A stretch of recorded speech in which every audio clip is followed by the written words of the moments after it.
Hi, this is the overview for Haggai in the Youth Sunday School. The next two prophets served the first wave of exiles from Babylon who were returning and trying to rebuild the temple. Ezra mentions both Haggai and Zechariah in Ezra 5:1 and Ezra 16:14. The time was about 18 years after the exiles returned to Jerusalem under Zerubbabel. They were commanded to rebuild the temple, and they began with zeal. But under the pressure of their neighbors, the rebuilding had come to a standstill. If you reread some of Ezra, you'll see that the Jews were forced to stop building. For some reason, this time for Haggai was a critical time in the lives of the returned exiles. Ezra wasn't there yet, nor was Nehemiah. Suddenly, Haggai appeared with 4 short messages, all within a few months.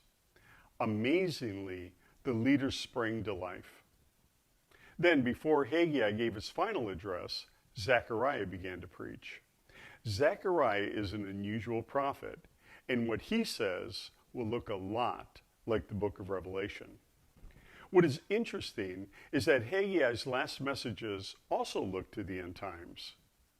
For some reason, this was a very critical time, and as we saw in Zephaniah, in order to inspire hope, the Lord lifted their eyes to the prize of what their earthly labor was working toward, the redemption of man and the coming king. There are 2 charts at the end of the December reading notes that might help you understand where Zechariah, Haggai, and Malachi fit in the Old Testament.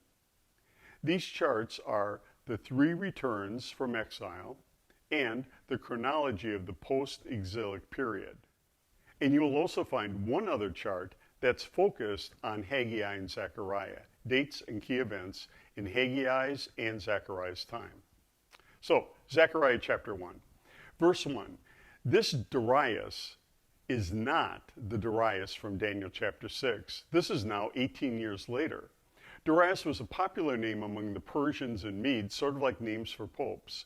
Notice that the message is to Zerubbabel and to Joshua. Zerubbabel was a governor, but he was also in the line of David. Wait until you see the good things God says about him in Haggai and then in Zechariah. Joshua the high priest appears in a very dramatic scene in Zechariah. To get your bearings here, notice when this first message was given. Now, go to 2:10, where the day of the final 2 messages is given. As far as we know, Haggai's ministry lasted only 3 months, but not without impact. Verses 2 through 11. Remember that this message was given to these 2 leaders. As I read this sounds so much like what any of us would be prone to do in the Western world.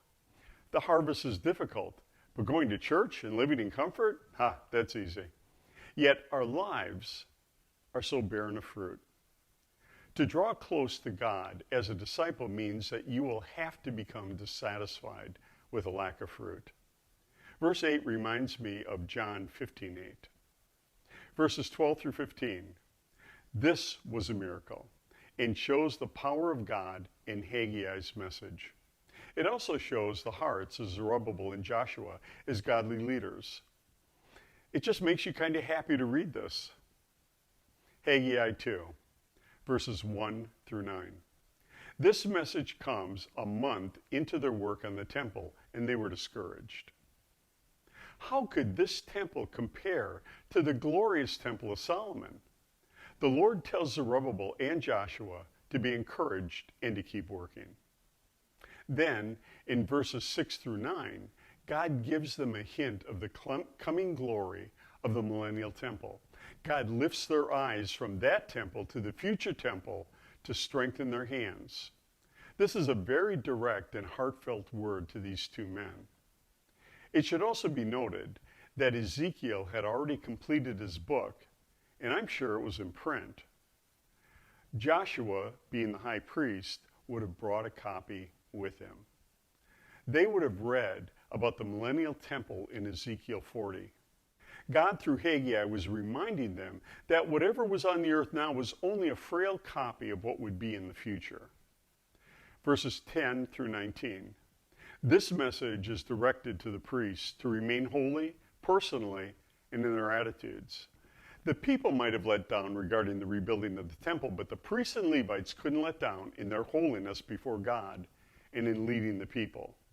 God marks this day as the day he will begin to bless the exiles for their obedience.